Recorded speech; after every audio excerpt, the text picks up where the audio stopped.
Kamusta? Napipi. Ngayon na ako nag-live. Maaga yung live. Nagmaaga ako ng live. Dapat mamaya pang gabi. Kaso, ang dami kong gagawin mamayang gabi sa susunod. Kaya ngayon na ako nag-live. Sabi ko Friday naman, so happy Valentine's Day. Sabi ko mauuna na ako sa live. Good morning everyone and happy Valentine's Day. Sino mga ka-date nyo ngayon? Sino mga ka-date nyo? Update naman dyan. Wala nga pong update. Guys, yung update, alam nyo na. Sumabog na kahapon yung update, diba? Sumabog na kahapon yung update. Pag-uusapan lang natin ngayon yung kay Atisa. Quick usap tayo kay Atisa. Dij, hello! So, ayun nga sa mga viewers natin, good morning, happy Valentine's Day. Kung wala kayong date, magsama-sama tayong lahat kasi wala rin akong date. Pero marami kasi kung gagawin mamaya. Ang dami kong pupuntang eme. Sabi ko magla-live na ako ngayon kasi after nito, kailangan ko rin ma-post sa kabila. Hello, Sylvan Wonder World. Hello, good morning sa lahat. Alam ko nagkakape pa kayo dyan. May mga nagkakape pa yung iba, alis na, papunta mga trabaho, school, ayan. Tapos, papalive muna tayo habang nagkakape kayo. Yeah, it's 8:57. 3 minutes na lang magna-9 na. So, pag-uusapan lang natin ngayon si Atisa. Kasi nga, kahapon, nanggulat si Atisa, no? Hindi natin alam. Ayan, hindi natin alam. Biglang may atisang namataan sa contract signing ng Miss Universe Philippines. Actually, hindi ako aware dun sa contract signing. Hindi ko alam na bukas siya mangyayari. Ang alam ko lang may activities kahapon, ng hapon, pero hindi ko siya alam na contract signing. Kasi, yun nga, kahapon, di ba? Alam nyo na, ano, kasi kalat na naman sa social media. So, yun na nga, nasa na ba ako kanina? Sige na pa-like muna ng live natin, no? Para pag marami ng likers, saka viewers, tuloy ulit natin yung kwento. So kanina, yun nga, nakumpirma ko na sa mga reliable source. Ay, hindi naman sa mga isa lang pala. Sa isang reliable source na magbabalik nga daw si Atisa. Pero hindi ko pa siya ganun pinaniniwalaan na 100%. Kasi sabi ko, baka cloud lang. Yun nga, not until kahapon nga, nangyari na nga yung contract signing. Tapos, yun nga, kumalat na yung mga pictures ni Atisa. So, wala pa naman nakakapag-confirm. Wala naman nag-confirma. Even sila, hindi na nila kinumpirma nung kampo ni Atisa or nung kahit sino. Wala nang kumpirma. Talagang, yun na, diretso na, contract signing, ganyan. So, magugulat na lang. Malamang siguro siya bukas. Bukas Sabado sa press presentation. So, bukas guys, again, press presentation. Mangyayari siya bukas, 3 o'clock p.m. Sabado. Ayan, 3 o'clock p.m. Sabado siya. Makapanood nyo siya sa Empire YouTube channel. So, click nyo lang sa YouTube. Tapos, yun. Sabay-sabay tayo manonood bukas. And bukas na nga yung confirmation ng mga delegates. The reveal yung tawag sa kanya. Ayan. Bukas yan sa YouTube Sabado. So, ayan. Sa mga viewers natin, good morning ulit. Pinag-uusapan natin currently ang pagbabalik ni Atisa Manalo. Mamaya ako sasagot ng mga tanong. Ilalatag ko lang yung mga gusto kong sabihin. So, ayun, Atisa Manalo, magbabalik ulit siya for the second time. So, malamang siya na ang pang-anim. Actually, technically, pang-anim talaga kasi nga, 6 silang veterana ngayon sa competition. So, meron tayong Iliana, Winwin, Katrina Legado, Chanel Olive Thomas, Chelsea Fernandez, at pang-anim na nga si Atisa. Though yung iba na mga galing din naman sa mga ibang pageant like Mutya, ayan, yung repeater na MUP, nandiyan din naman, pero 6 yung nako-consider natin ngayon as veterans. So, ayan, sagot tayo ng mga tanong.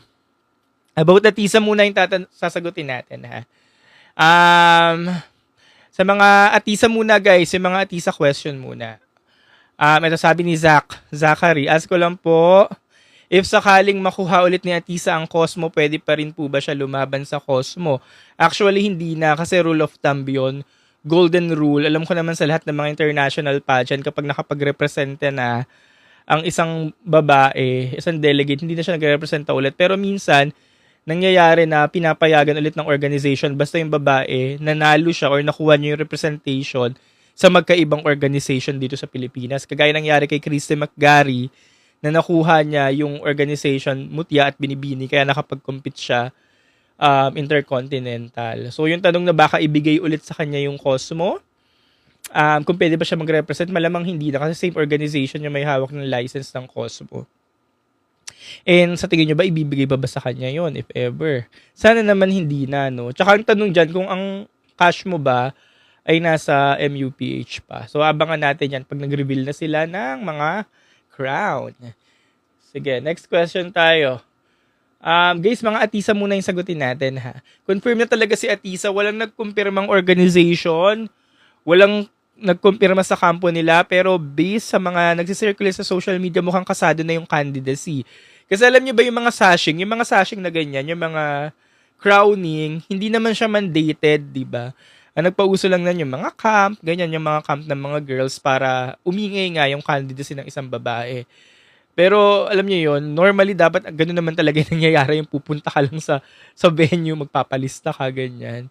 Tapos, ipapaalam mo kung gusto mong ipaalam, ayun, malalaman kung may nakakaalam.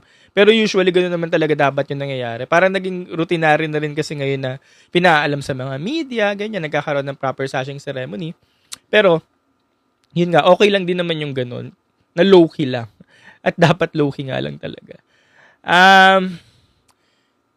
Sagot muna tayo ng mga Atisa question, ha. Thoughts for Atisa. Yan, sa pagbabalik ni Atisa, unang-una masaya nga ang sambayan ng pageant fans, no?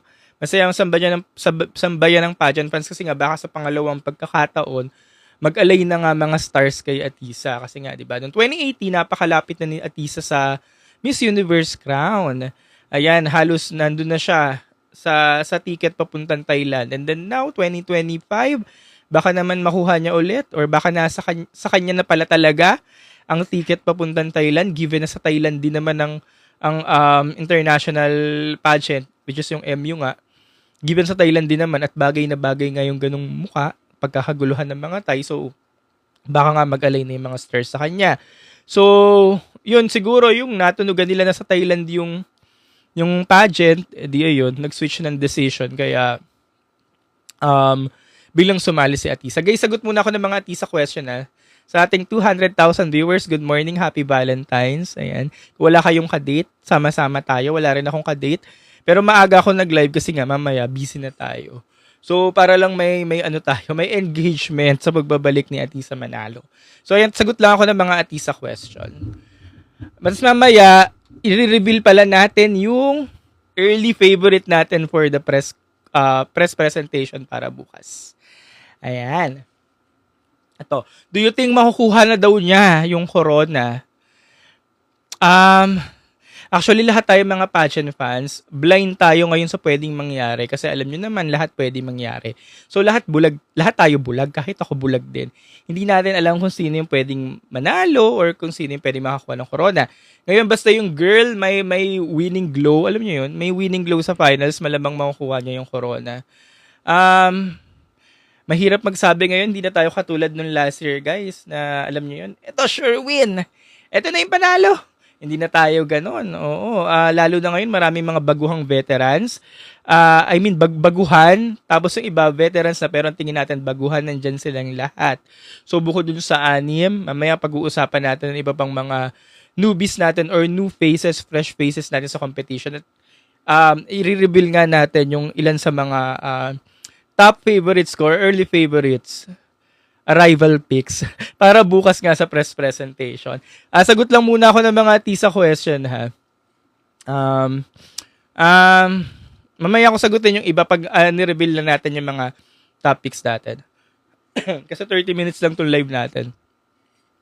Nag-confirm na po, wala pong confirmation sa Atisa. Now, gayon guys, ano ba sa tingin nyo yung babaguhin ni Atisa if ever na matuloy nga siya at manggulat siya bukas, Sabado, sa press presentation? Sa akin, siguro, may mga improvements, siguro, styling, ganyan. Siguro, ako, doon na, siguro, sila pumunta sa medyo soft na styling para kay Atisa. Yung malambot, yung alam mo yun, yung pang-international na styling niya, kagaya nung sa BBP. Ayan, may mga nagsasabi rin sa inyo, styling, no? Yung alam niyo yun, yung hindi masyadong matapang ang mata, ganyan, hindi masyadong harsh yung makeup, ganyan. Siguro, yung akin lang naman, ha, siguro yun yung gusto kong makita ulit na Atisa this 2025. And ayun lang, hindi masyadong gigil siguro. Though hindi na, gigil ba si Atisa last year? Though para sa akin, hindi naman siya ganun kagigil na gigil. Pero yun, siguro wag lang manggigil, mag-enjoy na lang. I-enjoy na lang talaga yung competition. Kung ano man mangyari, enjoy lang talaga. As in, ano mo yun? Kasi parang huling sali na rin naman niya ngayon. Parang nakadalawang beses na. So mukhang baka ito na rin yung huli niyang pagsali. So, yun lang. Enjoy lang. Kung ano mangyari, edi yun yung mangyayari talaga. At least trinay. Kaysa hindi naman niya itry. 'Di ba? At least wala siyang pagsisisihan. Yun naman yung maganda kay Atisa. Actually, napahanga nga ako ng kanyang katapangan. Hindi madali yung ganun desisyon. Lalo na't alam mo na sumali na si Iliana. 'Di ba sumali na si Iliana? Kasi siya yung huling nag-reveal eh.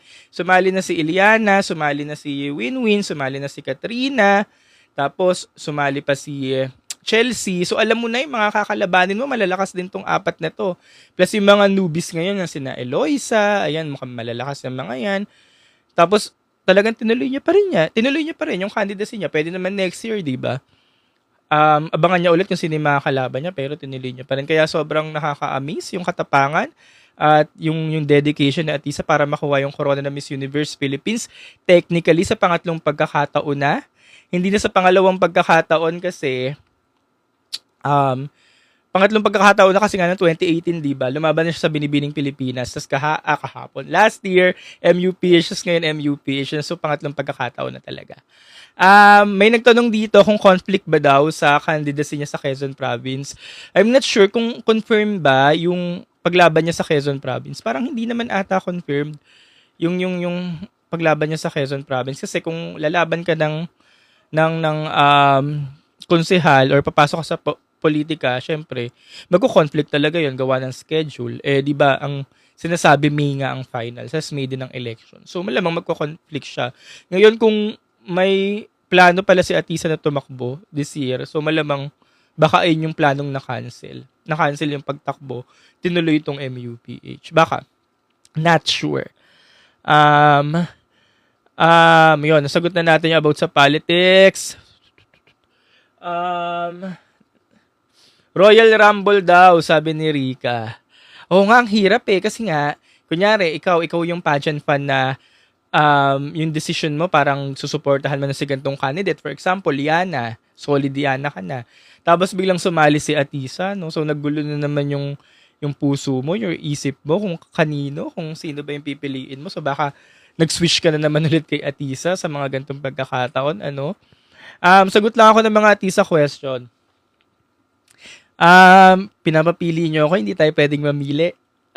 Sa ano na tayo mamili? Sa finals na. Ito, nag-resign ba siya sa Miss Cosmo? Ayun ang hindi ko alam, guys. Baka hindi naman siguro. Hindi ko alam, Actually, hindi ko alam. Sa tingin nyo, nag-resign ba? Sa Binibining Pilipinas kasi latte, pag, diba, kunyari, second runner-up ka, tapos the next year, sasali ka, nagre-resign yung mga delegates, no? As second runner-up, first runner-up. Ngayon, hindi ko alam kung nag-resign ba siya or o baka pinayagan, baka sinabi ng org, sige, pwede na yan, sumali ka na. Ayun ang hindi ko alam, may ko-confirm natin yan. Kung sakaling kasali nga si Atisa, kasi baka naman kahapon nasa contract signing lang si Atisa, baka naman mag-host pala. Baka naman pumirma ng kontrata para mag-host, hindi naman pala para sumali. So tingnan natin bukas malalaman naman natin yan pag natapos na yung activities bukas. Teka lang, Yana muna. Yana tayo. Yana. Atisa question muna tayo. Sige, pag wala na tayong Atisa question, i-reveal na natin ang ating press presentation early favorites. Okay. So, mukhang wala na. Ayan na, magre-reveal na tayo. Gusto nyo ba may mga pa-number pa? Number 10, 9, 8, 7, 6, o ano na, rumble lang. Gusto nyo ba may number pa? Okay. O, yun na nga po. So, again, maraming salamat sa mga viewers natin ngayon. Good morning. Happy Valentine's ulit. At alam ko nga, masaya tayo bukod sa nalaman nyo nga yung candidacy ni Atisa. Ayan, bukas na rin mangyayari yung press presentation, 3 p.m. po yan, Empire YouTube channel. Bisita lang kayo doon. Ayan, mapapanood natin siya ng real time. So ayun, malamang wala na kayong Atisa question, pero yun nga, happy ako na kung sakaling ang confirm siya si Atisa. Happy ako, happy rin kayo. Happy tayong lahat kasi nga bukod sa makikita ulit natin siya sa stage, syempre masayang manood ng pageant na may mga inaabangan ka. Alam mo, may nilook forward kang candidate. Nalalabas na ba si Atisa ganyan? Ayan, nalalabas na siya. Or alam mo yun, yung maraming naglalaban na lumalabas sa backstage, alam mo yun. So masaya siya. Tapos pag nagkataon pa, baka magkasunod sila ni Yana. Ay hindi, magkakasunod sila, tama ba? Ay hindi, si Yana at si Chelsea pala yung magkasunod kasi letter S. Letter Q pala siya. So, iba pala yun. So, yun. Masaya nakakita ng maraming mga nagpupuksaan. Kasi nga, puksaan edition tong Miss Universe Philippines 2024. Anong connect ng thread na naman sa vitamins? Anyways, so, ayun na nga. Sige, reveal na natin ang ating early favorites for the Miss Universe Philippines 2025. Ayan, top, ano tayo? Hindi ko na nanumberan. Hindi ko na nanumberan kasi ang gulo din ng listahan ko. Hindi ko alam kung sino ipapasok ko sa top 5 tsaka sa top 10. Anyways, may mga gusto na ba kayong may mga early favorites na ba kayo? Mukhang wala kayong early favorites. Sige, ang una kong early favorites, ang una kong ipapasok sa aking listahan na abangan ko bukas, Bohol. Tyra Goldman. So, recently lang naglabas si Tyra Goldman ng mga kanyang materials na ang ganda-ganda niya. Para siyang si Antonia Porcel. And excited ako na bukas makita siya. Kasi siguro nakita nyo rin naman nag-circulate sa social media yung mga picture ni Tyra Goldman. Diba? Yun. Ganda-ganda niya. Kamukha niya si Antonia. Mukha siyang Thai. Actually, ganitong beauty din yung mga magugustuhan talaga pag nagpunta sa Thailand. Tapos yun, excited ako bukas na makita siya kasi titingnan ko kung magbe-blend ba siya or hindi sa ibang mga girls. So kayo, what are your thoughts kay Tyra Goldman? Ayan, basahin natin yan. Next na tayo. Una, Tyra Goldman. Actually, hindi ko na siya guys ni number ha. Yung numbering natin mangyayari after ng press presentation. Post arrival pics. Ito pre-arrival pics. Sabi ni Ben, kamukha daw ni Maria Gigante si Tyra. Depende sa styling. May mga styling si Tyra, lalo na pag soft din yung styling niya. Mukha namang mukhang Antonia Porcel. Yun. Depende sa styling. Pero yun sana, huwag lang din maging gigil sa styling, no? Kasi nga, yun. Next natin, Benguet. Alright, Benguet. Maiko Ibarde. Why Benguet? Kasi very distinct yung face. Alam niyo yun, Pinay na Pinay. Pinay with a twist. Pinay Oriental, ganyan. Gusto ko pa siya makilala. Although nagkita na nga kami one time noong 2023. Pero gusto ko pa siya makilala. Alam niyo yun, gusto ko pa makita kung ano pa yung ibubuga ni Maiko, ganyan. Ang ganda ng kulay, ni Bagets. Mukhang okay naman din yung styling. Makeup dun sa sashing niya mukhang okay naman. So gusto ko siya makita bukas kung ano pa ba yung pwedeng maging itsura ni Maiko. Minsan nagmumukhang Tara nga lang kasi nga same team na humandle kay Tara kaya nandun din yung direction papunta sa mukha ni Tara. Pero ayun, sana mabago nila. Yun lang naman yung comment ko kay Benguet. Pero isa siya sa kaabang-abang this competition. Again, sa mga viewers natin, good morning po. Maaga ako nag-live kasi nga, mamaya hindi na ako makakapag-live. Ano na tayo? Wala palang numbering to. Ano lang tayo, pre-arrival pics. Kayo ba? Sino pa ba dyan sa listahan nyo? I-comment nyo lang dyan. Ayan, nabanggit ko na si Bohol. Nabanggit ko na si Benguet. Sino pa? Doon muna tayo sa mga fresh faces, ha.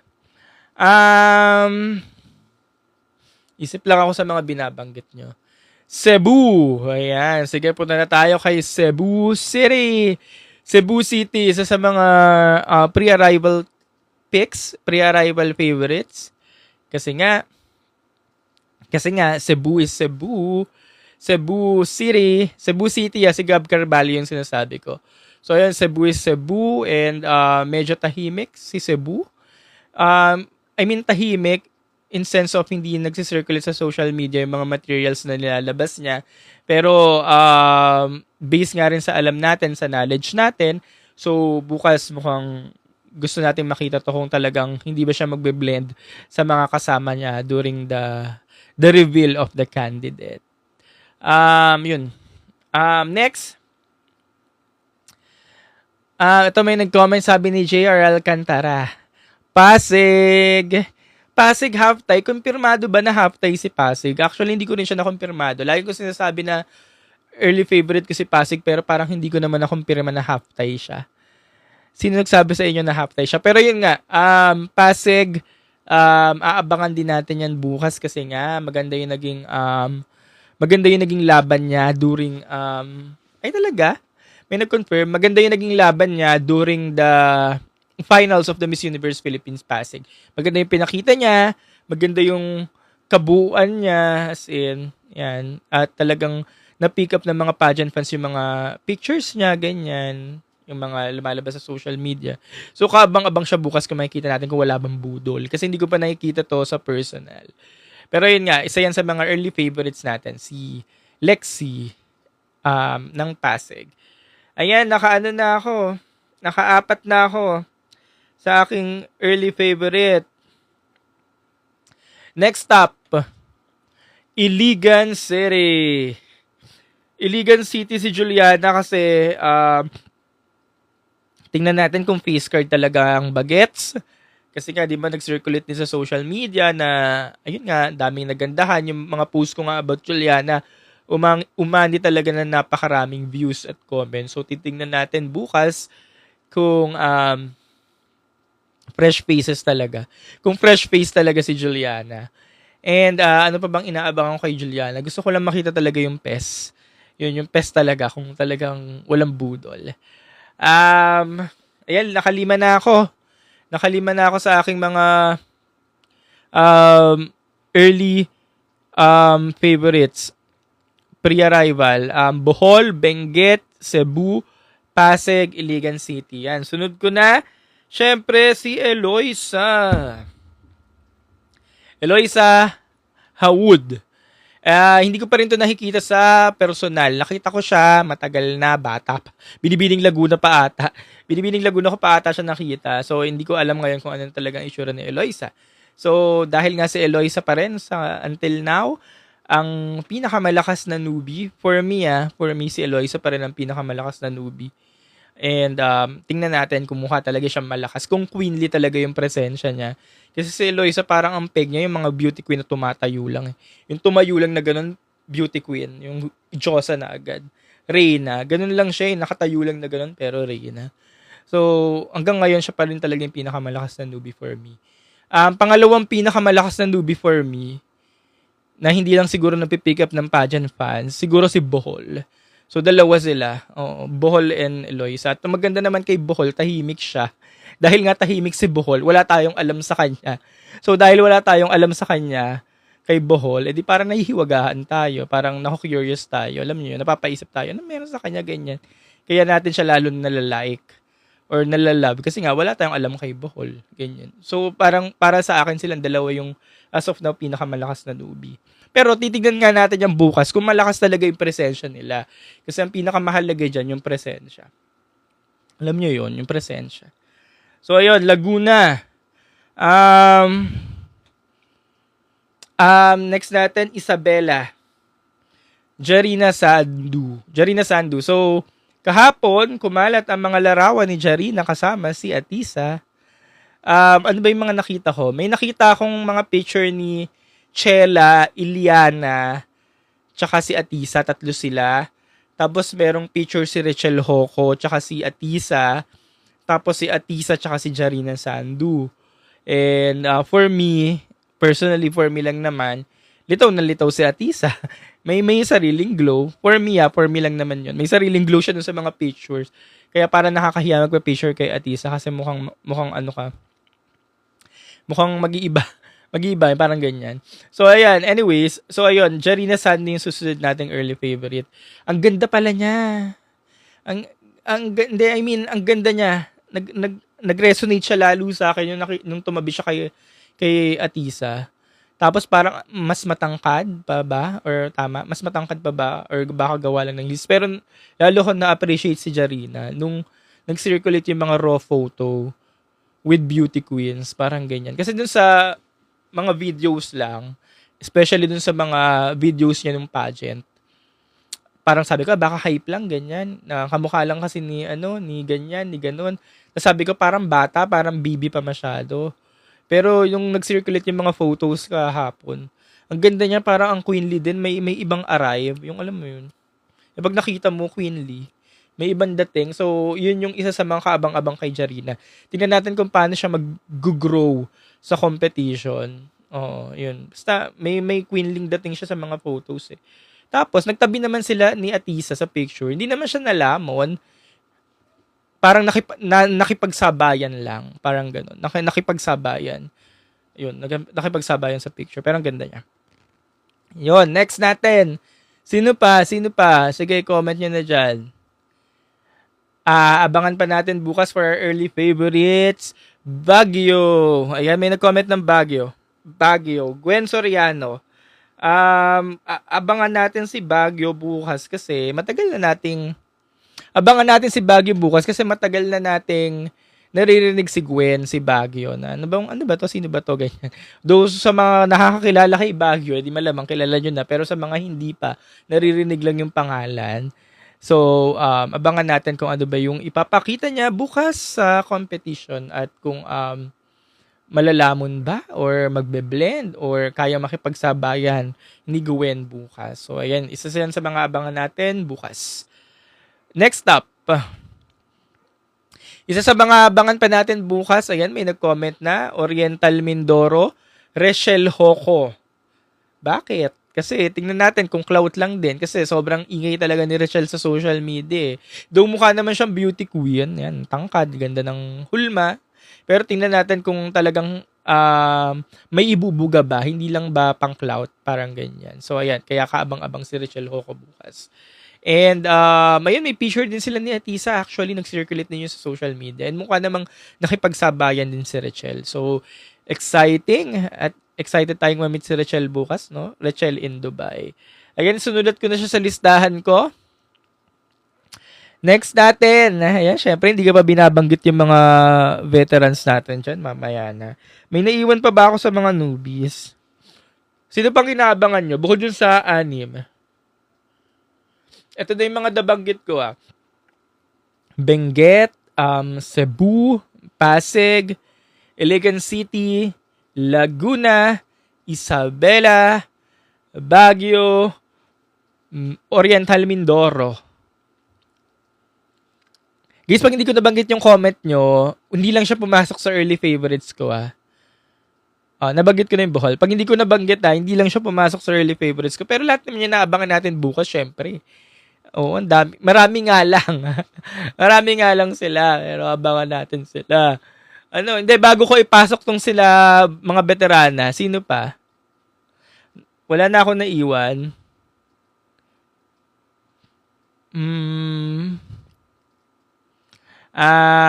Guys, pag hindi ko nabanggit, hindi lang pumasok sa listahan ko. Or siguro wala na nga ako naiwan. O yan, punta na tayo kay Chelsea Fernandez, Sultan Kudarat. Hindi naman first time ang Sultan Kudarat sa mga national pageant kasi sa Binibining Pilipinas may mga Sultan Kudarat minsan eh. Pero parang this time iba yung feel pag narinig mo. Sultan Kudarat. Parang ang astig kasi Sultan Kudarat, 'di ba? Parang first time mamamayagpag ang probinsya. Plus ang astig pa ng pangalan ng probinsya, si Sultan Kudarat. Kung alam niyo yung history ni Sultan Kudarat. Parang first time siya na iba yung tunog ng probinsya in pageantry.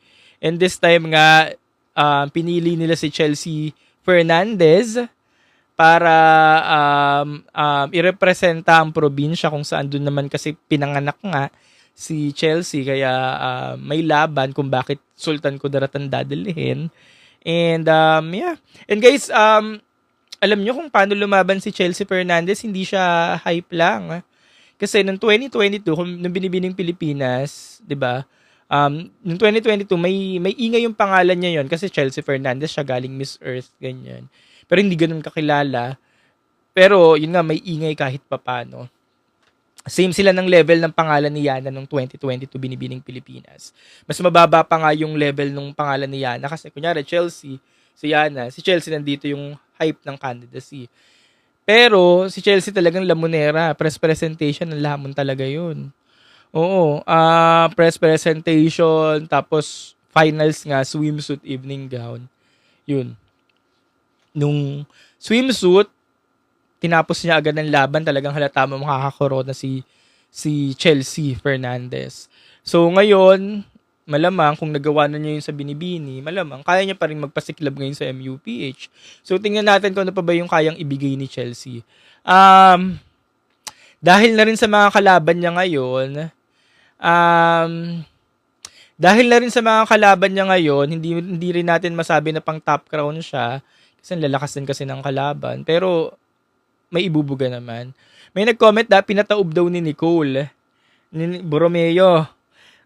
Di naman. Paano ba? Pinataob sa top crown pero nakakuha naman ng top crown si Fernandez eh. Ayun. So, mukha talaga ang panlaban ni Chelsea Fernandez. And sabihin nating, ayun, may mga hindi maka-Chelsea Fernandez sa inyo, pero alam nyo yun, may papakita pa rin naman to. Alam mo manlalaban, and for sure, aabangan nyo pa rin naman yan. Aabangan nyo bawat labas ni Chelsea, ganyan. Nasa na ba si Chelsea? Tagal lumabas. Kahit hindi kayo maka-Chelsea dyan. So, yun. Ito, Dirty Girl, hello. Iliana over Chelsea daw siya. Bakit? Bakit Iliana versus Chelsea? Pero mamaya pala natin sagutin yan. Naglalatag pala ako ng favorites ko. Or early picks.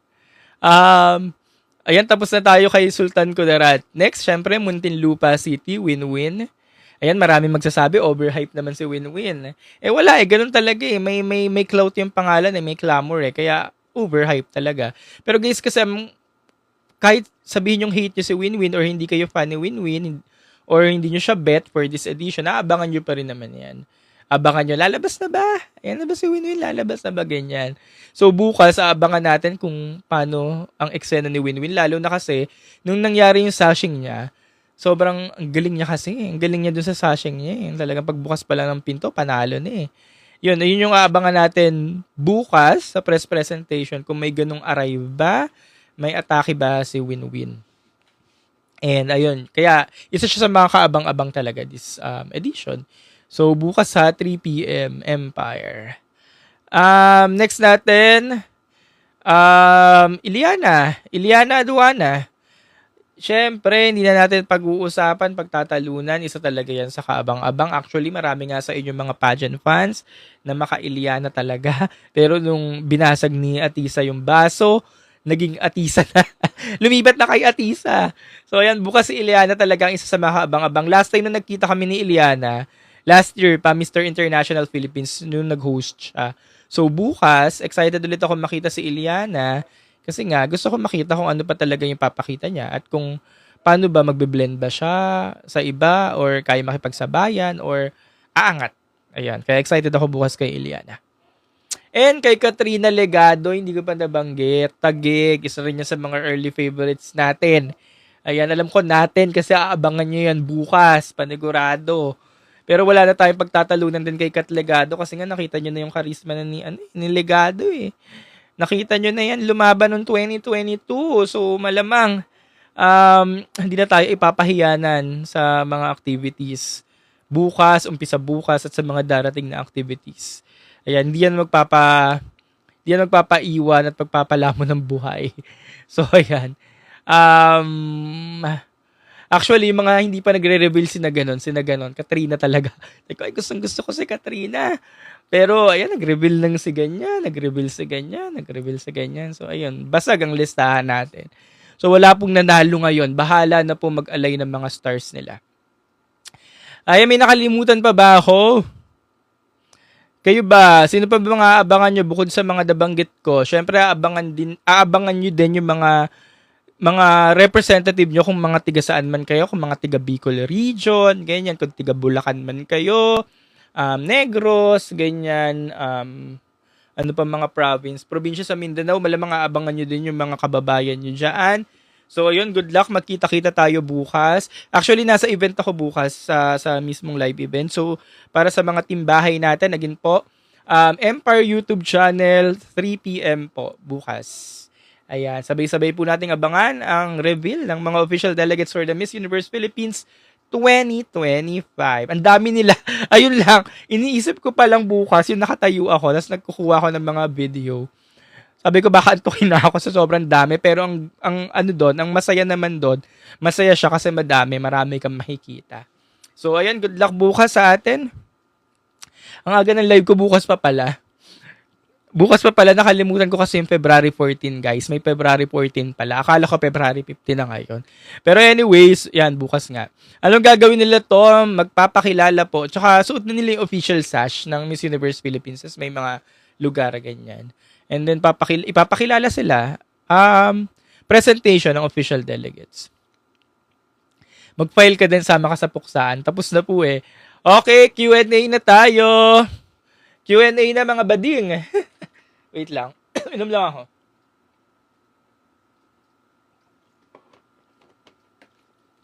Q&A na mga Mi, Q&A na. Guys, good morning ulit sa mga viewers natin. Maaga ako nag-live kasi nga po mamaya tuloy-tuloy na yung araw ko. Pagkatapos nito, aalis na ako, tapos uwi ko na ulit madaling araw. Tapos bukas diretso na ako press presentation kasi medyo maaga din ang call time for the press. Tapos 3 p.m. yun, start na. Ito, Jude, ano daw gagawin ni Atisa para makuha ang crown? Kalma lang, wag gigil.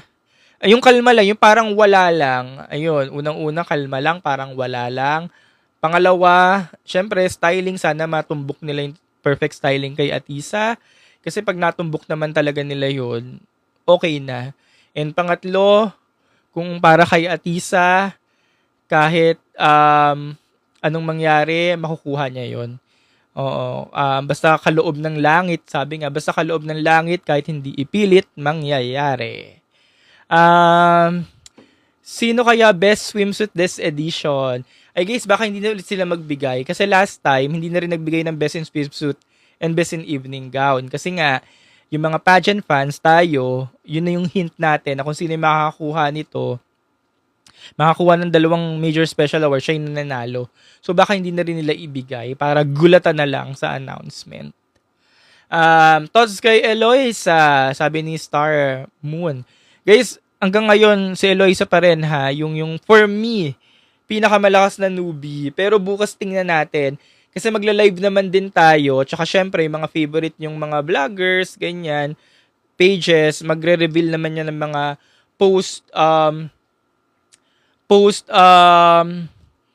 reveal, ano ba? Press presentation favorites. So, magre-reveal naman yung mga yan. So, kayo sa mga timbahay nyo, sa mga timbahay natin dyan, makikita nyo naman bukas kung sino yung mga angat, ganyan. Tapos kami naman, yung mga nasa live, makikita naman din namin kung sino yung angat. Tapos pag-kumparahin na lang natin kung ano yung mga reaction natin sa TV versus sa live. So, ayun. Pero sa ngayon, for me, I'll go for Eloisa as the strongest newbie for this year bago mag-press presentation. And then pangalawa ko si Bohol. Thoughts po kay Bea Santiago. Maraming nga nagtatanong kung kumpirmado daw si Bea. Feeling ko nilalaro lang ng mga pageant panis. Ato, top 5 ko daw so far. Top 5 ko po so far for the pre-arrival pa lang tayo. Top 5, syempre, ibibigay ko na muna ngayon sa mga umiikot sa social media, sa mga inaabangan. Sino-sino ba yon? Ayan, si Atisa kung sakaling kumpirmado siya bukas, si Chelsea, si Katrina, si Winwin, tsaka si Eliana. So, ibibigay ko na muna dun sa 5 kasi sila yung talagang inabangan ng mga pageant fans eh. Yung Benguet na sagot na natin kanina kasi isa siya sa mga topics ko. Pero upload ko naman tong live dun sa kabilang app. So, pwede namang mag-replay. Any question before we end our live? Guys, again, happy Valentine's Day ha. February 14, kung wala kayong kadate, okay lang yan. At least nandiyan naman ang family nyo, so mag-date na lang kayo with family and enjoy this Friday, February 14 kasi tamang-tama Friday din. And bukas, rest day na. At bukas, kasabay ng ating rest day, press presentation ng Miss Universe Philippines. Thoughts mo kay Miss Zamboanga? I'm so sorry, wala pa rin akong alam kay Miss Zamboanga hanggang ngayon. Picture pa lang din ang mga nakikita ko. So, hindi ko siya ma-analyze based sa picture. Mas nangingibabaw sa akin yung mga gumagalaw. Or I'm not sure lang, baka hindi lang ako nakakita ng mga gumagalaw ng mga movement ni Miss Zamboanga. Pero bukas, harangin ko yan, si Casey. Harangin ko yan para sa mga tiga Zamboanga natin dyan. Si Casey de Fiesta. At harangin natin at magpapa-video greet tayo para sa inyo. Kasi ito yung mga madaling makausap, yung mga hindi masyadong pinag-uusapan. Ayan yung mga madaling maharang pagdating sa mga gantong activities. Thoughts kay Rendel, kuya. Si Rendel nga, nabanggit ko yan sa mga previous live natin. Si Rendel yung underrated, ganyan. Pero ito yung mukhang may chance ang maging Chelsea manalo yung candidacy. Kasi nga underrated lang, ganyan. Tahimik lang, kalma. Ganyan. Number 1 pick for the veterans. Ito yung pinakamahirap na tanong natin. Kayo ba, number 1 pick for the veterans, pera bias? Pera bias kayo? Yung parang feeling nyo ready na siya, hindi dahil favorite nyo lang. Ayan, sabi ni Nito Bonito, Iliana. Sabi naman ni Dirty Girl, Atisa. Kasi ako, guys, alam nyo naman yan, last year, favorite ko talaga si Atisa. Personal favorite ko si Atisa, ganyan. And nakita naman natin yung performance ni Atisa. Lumalaban naman talaga. Every activities, every challenge, ganyan. Kaya karamihan sa mga topics ko na ina-upload ko, Atisa din. Kasi nakita nyo naman yung performance, di ba? Pero yun nga, pagdating ng finals, hindi talaga naka-align sa kanya ang mga stars, no? Pero yun nga, personal favorite ko si Atisa. Eh ngayon, dumating si Atisa, binasag niya. Binasag niya ang listahan. So, ayan, tinatanong nyo ako kung sino yung favorite ko. Hindi pa. Ang hirap. Ang hirap. Hindi ako makapag-decide. Kasi si Iliana, alam niyo naman, vocal din naman ako na favorite ko si Iliana. Si Katrina from 2022, favorite ko. Si Winwin na nagulat ako nung sashing niya na napakagaling, na parang gusto mo siya makita sa international stage. Si Chelsea na kabiruan na natin since binibini na gandang-ganda tayo pagdating sa mukha. Kaya hindi ka talaga makapili eh. Kaya nga kanina ko pa sinasabi na bahala na talaga, basta bahala na si Batman kung kanino mag-a-align yung stars. Plus nandiyan pa yung mga newbies na nakikilala natin unti-unti. Ayan. Kaya ang hirap. Kayo ba, sino bang bet nyo? Syempre may mga kanya-kanya na kayong bias, no, as of now. At irerespeto naman natin ang bawat gusto ng bawat isa. Pero yun nga, lagi ko nga rin sinasabi, guys, iwasan ng bashing. Kasi po ang bashing malamang pwedeng makaapekto sa candidacy ng mga manok nyo. Sana natuto na tayo sa puksaan ng mga kandidata. Like 2020, pinagpuksa si gantong candidate tsaka si gantong candidate. Ended up, nanalo si ganto. Then 2021, puksaan ng 3 candidate or 2, tas nanalo si ganto. Si Veo, thank you sa parusa. Kaya ngayon, may mga candidates talaga na malaki yung fan base. Like for example, yung mga fan ni Yana, na nakakarating sa akin, ang mga fan daw ni Yana, konting magalaw mo lang, konting makurot mo lang, talagang nangangagat na daw. Guys, yung mga fan ni Yana, behave kayo, huwag kayong huwag nyong ibabash yung kapwa kandidata. Kasi pag bumibisita ako dun sa ibang mga pages, parang, alam niyo yun, parang grabe na rin yung bardagol eh. Minsan, binabash nila sa gantong kandidata, especially si Winwin, ganyan. Tapos, malalaman mo mga fan pala ni Iliana, ganyan. Guys, tigil-tigilan nyo yun na utang na loob. Kasi makaka-apekto yun sa candidacy ng mga sinusuportahan nyo. Dapat ano lang tayo, chill-chill. Yung parang wala lang. Okay.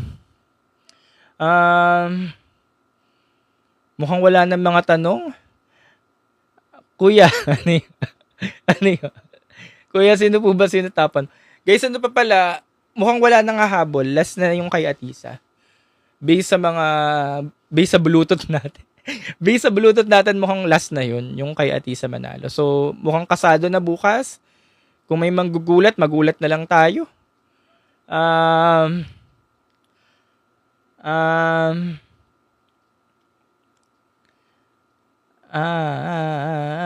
Wala nang tanong?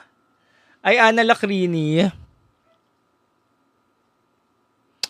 Si Ana Valencia. Malay natin. Hindi ako 100% sure kay Ana Valencia Lacrini. Pero kung magko-confirm naman yan, confirm, malalaman nyo na rin. Last two standing. Sinong gusto nyo maka-last two standing? Dito ako laging excited sa last two standing ng mga delegates.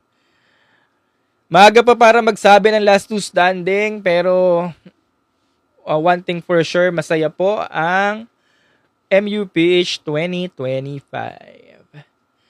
Iliana and Loisa, Laguna versus Laguna pala, no? Ayan, sabi nila, Iliana versus Eloisa, Laguna versus Laguna. Laguna versus Munte, sabi naman ni Neil. Ay, si Pauline po, nag-confirm na si Pauline. Pero guys, ang balita ko, dapat sasali daw ang Pauline. Pero parang kagaya ng Maureen Montaigne, medyo nag-pushback.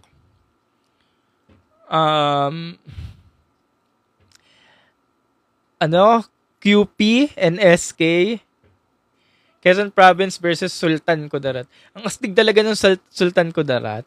Sultan Kudarat! Moving on, the top 5 is Sultan Kudarat. Parang feeling ko yung hero yung tinatawag. Dirty girl, napaka mo talaga. Si Dirty girl ang dirty. Baka nag-giveaway. Pwede siguro kasi parang unang balita dyan, di ba? Ito nga daw si Maureen ang dapat magre-representa sa QP. Sinil naman, bawal yung banggitin. Sabi ni Balmond, win-win and me. Ay, sabi ni Nino, Katarina Legado, magiging VVV. Na mo siya, na forecast mo, napapangitaan mo. Ako feeling ko hindi. Parang feeling ko auto top 5 to. Kasi manlalamon yan sa sa evening gown tsaka sa swimsuit . Basta makahit lang yan ng tamang styling ulit, manlalamon yan si Katrina Legado . Kaya feeling ko auto top 5.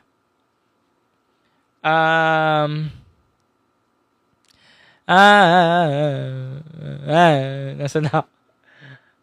Top 2. Best for Q&A sa veterans. Best for Q&A. I'll go for Win-Win as of now. Kasi si Win-Win, guys, dama mo yung tagos. Ano lang naman ang basis ko lang naman dito, yung mga sashing sashing ceremony stint. Kasi 'di ba, tinanong sila ng mga friends natin from the media, tapos based sa mga sagutan, doon ako na-move sa sagot ni Win-Win. As in talagang, may kurot. Lalo na yung sinabi niyang na kaya siya sumali kasi ayaw niya may regret. Ayaw niya may pagsisihan siya. Kumbaga, mag-enjoy lang din siya, ganyan. Yun, manalo-matalo, enjoy niya lang, ganyan. Kasi, malay naman natin, siya pala talaga ang nakatadhana pumunta ng Thailand. Kung hindi niya ginawa, hindi natin malalaman. So, yun, may kurot talaga sa akin. Gusto ko yung mga ganong inspiring na sagot. Yung may inspire ka, mamumove ka talaga. Yung, Ayun, tsaka yun, tapos sumasagot pa siya, napaka-queenly niya, nakaganon lang. Sa haba ng leg. Ayun. Nasaan na ako?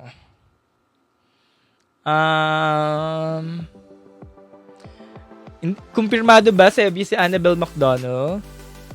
Nag-aantay lang din ako ng konfirmasyon eh. Wala akong nasasagap na Annabelle McDonough. Doon napapag-usapan siya, pero walang sagap. Pero malay nyo bukas, no? Lumabas pala bukas, no? Lanao. Ano ba? Lanao del Norte ba? Lanao del Sur. Lanao. O siya, again, mag-aalas 10 na. Naka-isang oras na ako. Maraming salamat ulit sa ating 189,000 viewers. Hindi na kasi ako makakapag-live mamaya, kaya ngayon na ako nag-live kasi paalis na rin ako. And sabi ko nga, tuloy-tuloy na ulit ang araw ko bukas. Shopee. Again, maraming salamat po sa susunod na live natin after na ng press presentation. But by the way guys, again, I have a YouTube channel. Baka gusto nyo lang i-follow kasi itong mga live na ganito, ina-upload ko rin sa YouTube ko para marami tayong platform. Yan. Maraming salamat ha. Nandito na ako. Ito na yung last episode ko. Episode 36, The Second Reina. Alright, Carl Loyola ha, YouTube ha. Punta naman na kayo dito. Utang na loob naman. Sige na, i-follow nyo na. Panoorin nyo na rin. Utang na loob. Ayan. Ito na, second episode ko na. Ayan. Alright, so again, happy Valentine's. Sana masaya kayo ngayon, Friday. And sa may mga sweldo na, payday, kasi sweldo ko ata. Sweldo ko nga ngayon. Kasi 15 na, no? O yan, happy payday. And again, bukas po, alas 3, Empire YouTube channel. Reveal na ng Miss Universe Philippines. Yeah. Kita-kita tayo bukas. Bye-bye. Siyempre pa si TikTok pageant guru Carl Loyola. And I'm your TikTok pageant guru, Carl Loyola.